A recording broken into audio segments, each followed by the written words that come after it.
자, 그럼 이어서 오늘 올라오고 있는 테마들도 함께 체크를 좀 해보도록 하겠습니다. 첫 번째 테마로는 대선으로 엮어봤습니다. 뭐 사실 오늘 시장 안에서도 뭐 대선 관련되어 있는 종목들 위주로 다 지금 수급이 쏠리고 있는 모습이 좀 보이고 있습니다.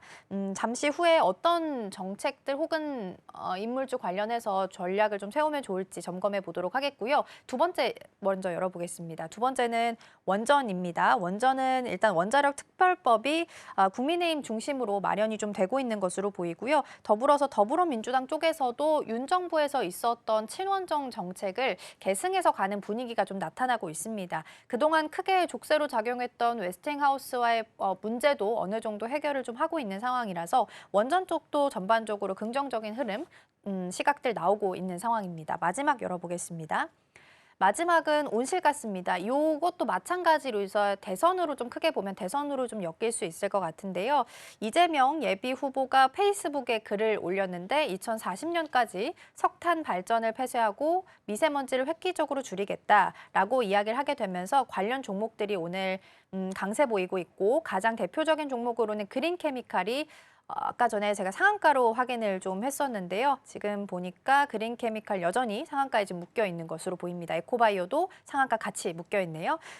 이렇게 세 가지 먼저 살펴봤고 대표님 어느 섹터부터 먼저 전략을 좀 점검해 보면 좋을까요? 예, 가장 먼저 볼 것은 그래도 이제 공약주 공약주 먼저 관련돼서 볼까요? 네. 이 대선 쪽에서 보니까 이제 이 퓨리오사 관련주들은 이미 뭐 이제 이 안드로메다로 갔다고 해야 될까요? 우리가 접근할 수 있는 수준을 넘어서게 지금 주가가 반응을 했고 네. 지금은 그래도 철도라든가 행정수도 이전과 음, 관련돼서 세종시 관련된 이제 정치 테마주로 우리가 흐름을 한번 잡아가서 정책주의 흐름에서 본다면은 과거에도 계속해서 이제 행정수도 이전에 대한 정책은 계속 남아 이제 우리가 공약으로 내세웠고 이번과 같은 경우에 이제 이 세종시 이전에 대해서 굉장히 구체적으로 공약을 내세웠지만 그것이 확실하게 이전을 한다 안 한다 보다는 그렇죠. 저는 이러한 재료가 그래도 주가를 끌어올리기에는 좀 강력한 테마성 그리고 지금 주도 섹터가 없는 상황에서 본다면 계속해서 이런 테마주들의 흐름 근데 시장에는 사실 이건 질 좋은 흐름은 아니거든요. 아니죠. 예. 그래도 불구하고 오늘도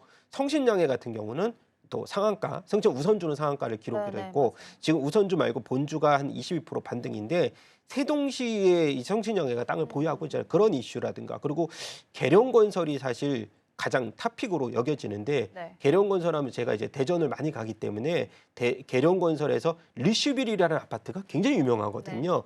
거기에서 이제 계룡건설이 무려 이제 지금 실적으로 봤을 때 지금 주가가 이렇게 급등을 함에도 불구하고 이 포워드4가 5배 수준으로 굉장히 저평가됐던 의외네요. 건설주인데 어. 워낙에 탄탄한 모습들을 보여줬기 때문에 대전에서 계룡건설을 만든 리슈빌이 굉장히 많이 완판이 많이 되고 있거든요. 그래서 그런 부분들 그리고 뭐 철도 관련돼서는 오늘 뭐 DRTI라든가 특수건설 좀 조용한 상황인데 뭐 KTX라든가 SRT 뭐 통합으로 좌석 공급이라든가 뭐 할인 확대 이것을 계속 이제 공약으로 내세웠지만 저는 가장 강한 테마가 그래도 세종시와 관련된 행전 이전 테마가 아닌가 그래서 그런 부분도 오늘 만약에 좀 음봉으로 돌아서는 모습들 보인다면은 뭐 단기적인 접근도 일부는 가능한 테마가 이쪽 아닐까라고 보고 있지만 그래도 저는 이제 항상 말씀드리지만 뭐 손절에 자신이 없는 투자자라고 하면 신규 진입에 있어서는 지금의 테마가 그리고 대선이 과거보다는 좀 빨리 이제 진행이 될 거기 때문에 그리고 발자취에 따라서 테마 움직임들이 너무 빠르기 때문에 그런 모습들은 조금 이제 좀 보수적인 입장으로 말씀을 드려야 되겠다라고 해야 될 것 같습니다. 네, 물론 이게 뭐 긍정적인 흐름이라고 평가할 수는 없겠지만 사실 주도주가 부재한 상황 속에서 수급은 거의 다 정책, 대선 관련주 쪽으로 쏠리고 있는 상황입니다. 그러다 보니까 일각에서는 이제 선택이 아니라 필수일 수도 있다라는 이야기까지 나오고 있는 상황이고요. AI 소프트웨어가 먼저 시작을 좀 했었는데 이 종목들은 너무 많이 오른 경향이 좀 있어서 오히려 이제 막 시작할 수 있는 행정수도 이전과 관련된 종목들도 같이 볼 수 있으면 좋겠다라는 말씀을 주셨습니다. 다만 이쪽은 워낙 시총도 좀 작고 변동성도 큰 섹터이기 때문에 만약에 이쪽에 접근을 하게 된다면 손절은 필수다라는 부분도 같이 조언을 주셨으니까 참고해 보시면 좋겠습니다. 전반적으로 대선 때 반복됐던 정책들은 보통 이제 취업이나 저출산 쪽이었는데 최근 들어서는 AI 쪽 그리고 행정수도 이전 쪽, 오늘은 탄소 포집 관련된 쪽까지도 같이 강세를 보이고 있으니까 이 부분도 챙겨 보시면 좋을 것 같습니다.